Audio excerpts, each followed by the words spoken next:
Hi everyone, Jennifer here from Good Health Physical Therapy. Got a quick strengthening routine for you for today. Just about 5 exercises, and I have a chair for some support, and I do have a small partially deflated ball. A long foam roller will also work. If you don't have either of those, without it will be fine too. This just adds a little extra challenge. So we're going to start on your back. In this ball, I'm going to go under your sacrum, the broad bone at the base of your spine. If you're using a foam roller, you're going to have your whole spine on it, head all the way to your tail. Slide this underneath there. Just gives you a little less stability, so you have to work a little harder for the stability. And make sure that those ribs, if they tend to flare up here, you're going to just make sure they're drawing down. And keep those ribs drawing down. Avoid this sense of like clenching or overexerting though. Just gently think ribs down towards hips. Or you could also think of the rib cage as a bell. So if you're here, I'm digging forward, and we're just going to put that bell into a more neutral position. And I'm going to start by just marching the feet up and down. Notice I'm going nice and slow and just to the height of my hip. If you go fast, it's going to be hard to keep yourself stable. And keeping your hands down will give you a little help with that balance. You can bring your hands up for a little more challenge. And if you want the next level for that, you can try bringing your feet up. You can keep those ribs down without too much wobble. Then you can try this version, bringing the heels down.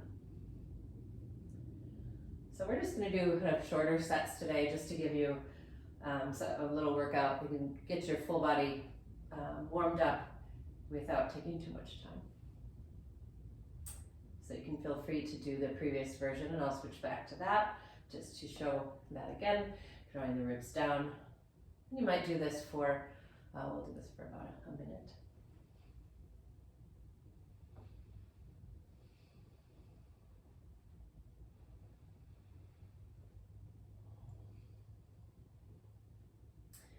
And you could do that half and half, so I'm going to go back to bringing the feet up and try a few more.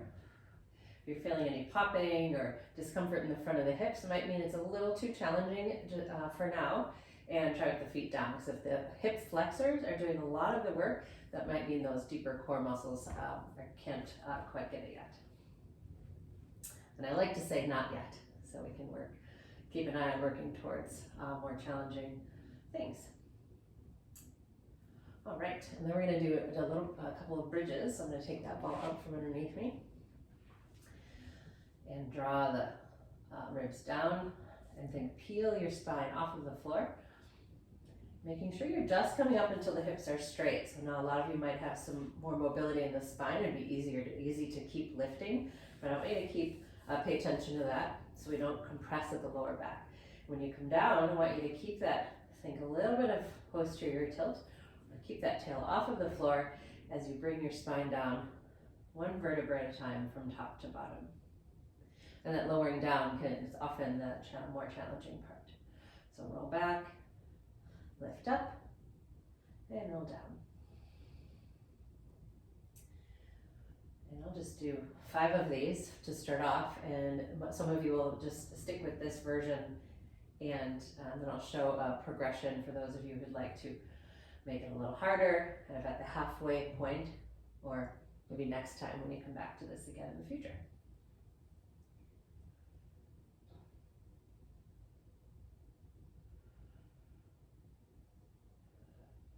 All right, and then I'm going to add up or progress this a little bit. I'm going to bring it up and then march up with one foot.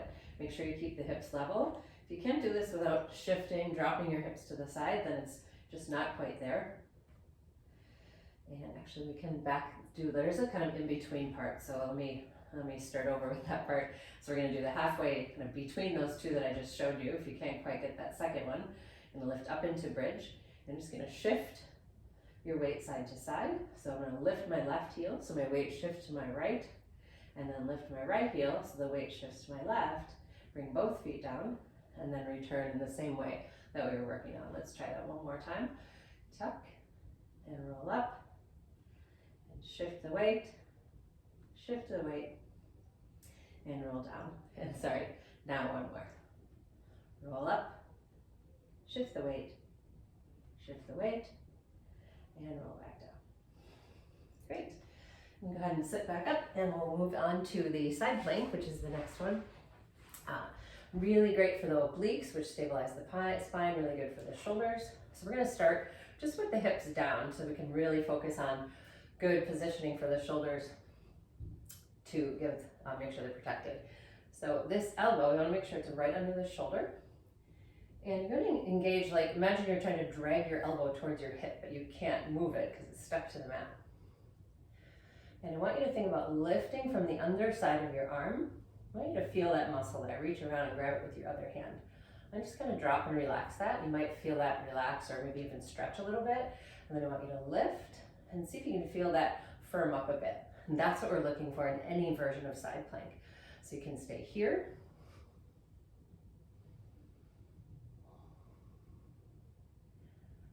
And if you're feeling pretty good, let's go ahead and transit. You can stay just like that, or if you'd like to increase the challenge, now you can lift your hips off of the mat, making sure you're keeping that lift from the underside of the arm. And making sure those ribs are staying down. So a lot of us, it's easy to flare the ribs forward, myself included. So we're gonna make sure those ribs stay right in line with the hips. And if you'd like to make it harder still, again, and also making sure the neck stays nice and long, go ahead and lift that leg to the height of the hip, and 5 more breaths.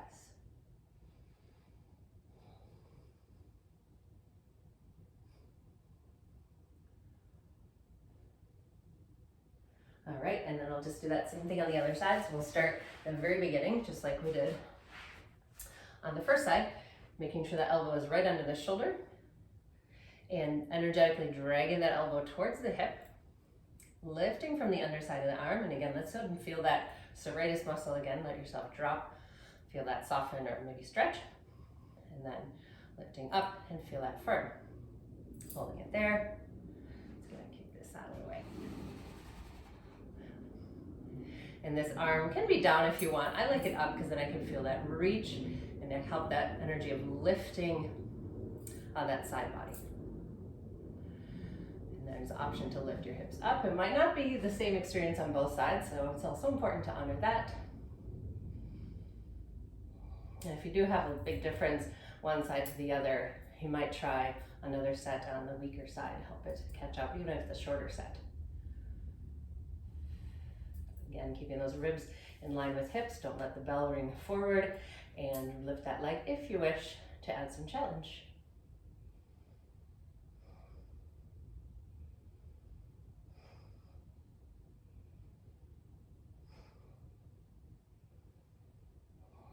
All right, and up next we've got Y's and T's, everyone's favorite.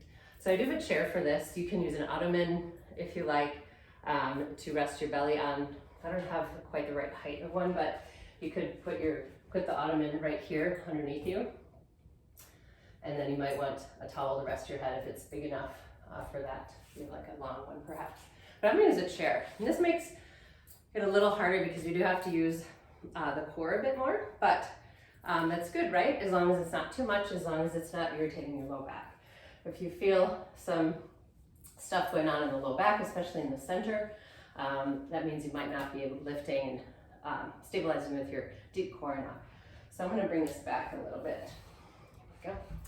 And I'm gonna rest my forehead on the chair, and I'm actually gonna do one arm at a time this way. Keeping my neck nice and long, soft knees, and keep that belly lifted. So I want to make sure we're not letting the belly dip and letting the back arch there. So we're going to keep the belly lifted. I'm going to do a T first, so my palm is down towards the floor. Make sure that shoulder is stable and bring it up versus letting the arm just hang. So we're going to keep that stable position of the scapula throughout this exercise.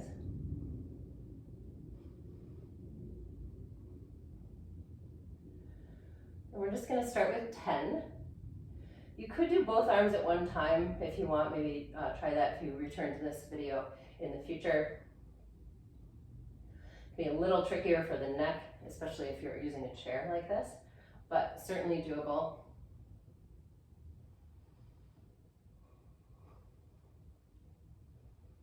Notice when I'm bringing my arm down, I'm keeping integrity through the scapula and not letting it drop down.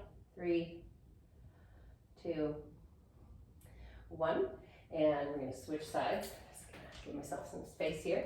I'm just gonna, I'm sure you always just like recheck with your positioning, making sure the belly is lifted. And just like the previous thing, my ribs are right in line with my hips. So this is not ribs in line with hips, right? I'm dropping forward. So bring it back in, and 10 T's, and making sure you keep that integrity through with the shoulder, and avoid letting the arm just drop with gravity as you bring it down.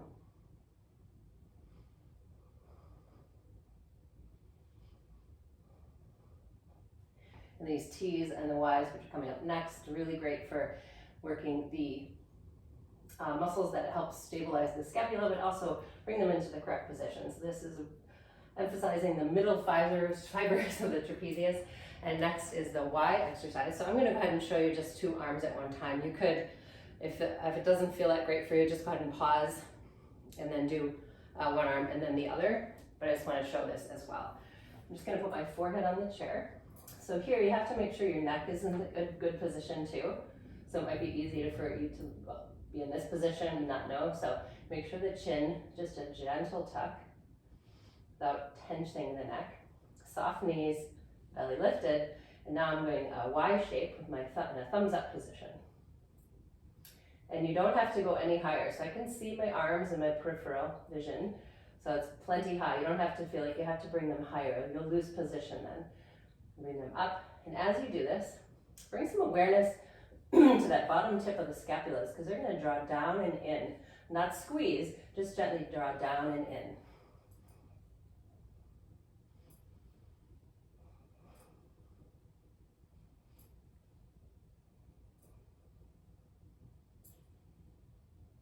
Three, 2, 1. Okay. And I've just got one more for you today. So nice, quick little workout for you. We're going to do a warrior 3 to work on some balance, some hamstring strength, and I'm going to use the chair, and then I'll guide you through how to, if you want to take the chair away, or you can use a wall, the back of the couch, lots of options. About the same position as the previous one, except for the Y's, but we're going to instead walk the feet back so the arms are straight. I'm going to scoot this forward so I have space here. Okay. And make sure it's nice and sturdy. And the goal is not to lean on the chair or the surface, just to have some light touch there for some support and help with proprioception. Here, I'm going to shift my weight to my right foot, but not letting the hip drop to the side. And I'll go ahead and turn and face you so you can see both orientations in just a moment. So you're going to lift the leg. And this can be fine right here. Notice I have a straight line from my head to my heel. If I want to go further, I'm going to lift the leg, but then I have to bring my torso down as well, because we don't want it to be in this arched spine position. We're going to use the core and use the glutes to hold the leg. Not necessarily so much of the muscles in the back, around the spine. Paraspinals. Notice my toes are pointing down towards the floor. I'm going to reach energetically through the heel and keeping the belly lifted. Lots of things to think about, so I like to hold it a little bit. And then you might take one hand away. And you might take the other hand away. Oh, maybe that was a bad choice. You can go back, but you can just play around with that a little bit. 4, 3, 2, 1. All right. And we're going to do the other side. I'm just going to go ahead and face this direction for the other side. I'll leave the chair out just so you can get a better view. So I'm going to shift my weight to my left leg. So when I do that, I want to make sure you're not dropping, because then you lost the engagement of the stabilizers here. All right, so I'm going to go ahead and shift my weight to my left foot and slowly lift the right leg up. And notice my toes are pointing down at the floor. Oh, there my ribs go. Bring them back in. And if you want to bring your leg up higher, then you have to bring your torso forward too. I'm going to stop right there for today. You can have your hands on the chair, and 2 sides might feel really different. So honor that, and you might take one hand away, maybe the other hand away. 4, 3, 2, 1. All right. And that's all for today. If you felt like you want a little bit more, you can just Started over at the beginning, so we had some nice core stability for we're going to work in those deep abs, some glute work, including that glute med, especially if you were bringing one leg up in those bridges, and some nice shoulder work, shoulder stability work with the Ys and the Ts, and warrior 3 for a little help with the balance, which is that whole leg, ankle, knee, hip, and again, stabilizing with those deep abs. Please do drop a note in the comments if you have any questions or comments, and if you do have anything you'd like to me cover in the next video, please also feel free to drop a comment there, and I look forward to hearing from you. Have a healthy day.